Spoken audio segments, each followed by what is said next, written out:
وزیر کارهای خارجه روسیه سرگئی لاوروف روزهای 5-6 یونی سال 2023 با یک سفر رسمی از تاجیکستان بازدید کرده با پرزیدنت این جمهوری امامعلی رحمان و وزیر خارجه‌اش سراج‌الدین موحدین گفت و شنود می‌کند. بنا به اطلاع رسمی که روز 4 ایون در سامانه وزارت خارجه روسیه نشر شد، قرار است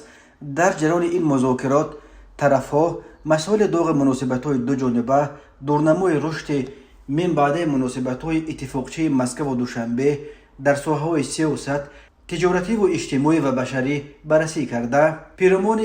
مسائل بین المللی و منطقوی مورد توجه جانبین تبادل نظر کنند. مسکو گفت توجه جدی به من بعد باز هم عمیق‌تر کردن هماهنگسازی سیاست خارجی روسیه و تاجیکستان در عرصه اساسی چند جانبه از جمله ODKB، SNG-شوس، همچنین سازمان ملل متحد داده خواهد شد. قرار است سرگئی لاوروف در جریان این بازدیدش همچنین در نزد دیپلمات‌های جوان، دانشجویان و ژورنالیستان و دایره‌های علمی در دانشگاه اسلاویانی سخنرانی کرده در مراسم معرفی مجموعه کتاب‌های ادیبان کلاسیک روس و مذهب پروسلاوی شرکت ورزیده و از پایگاه حربی 201 روسیه در تاجیکستان نیز دیدن کند. به احتمال غالب یکی از این مسائل داغ مناسبت‌های دو جانبه که آن را در جریان مذاکرات حداقل جانب تاجیکستان خواهد برداشت، موردهای بازداشت‌های عمومی مهاجران تاجیک در شهرهای روسیه خواهد شد. برخی ناظران امور تخمین می‌زنند که در پس این موج نو تعقیبات و فشار نسبت به مهاجران تاجیک در روسیه به احتمال غالب یک سلسله عامل‌های ایستادند که در عموم به جنگ روسیه به ضد اوکراین و پیامدهای آن از جمله تحریمات بین المللی به ضد روسیه اعلان شده و ضعیف شدن مسکو در عرصه بین المللی ربط دارند. اولین علامت سرد شدن مناسبت‌ها به نظر ناظران امور دعوت پرزیدنت روسیه ولادیمیر پوتین برای اشتراک در پراد امساله بخشیده به عید غلبه در مسکو را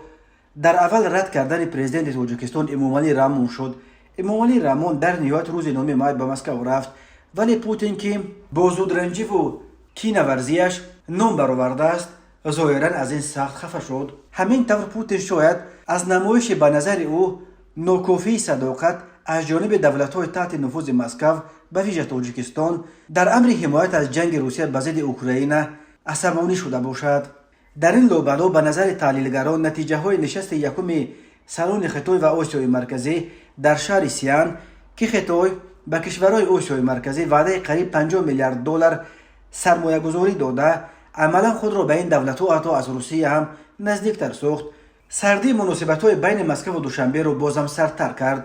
ظاهراً روسیه که به سبب در باطلاق جنگ اوکراین در ماندنش خیلی ضعیف شده است و دیگر توان گرفتن پیش روی توسعه طلبی خطای را در کشورهای آسیای مرکزی ندارد، برای فشار رساندن به حکومت‌های این منطقه که آن را حوله درونی خود و قلمرو نفوذ تاریخیش می‌شمارد، حالا از یگانه وسیله فشار در دستش باقی مانده، یعنی قرطه مهاجران کاری استفاده می‌برد.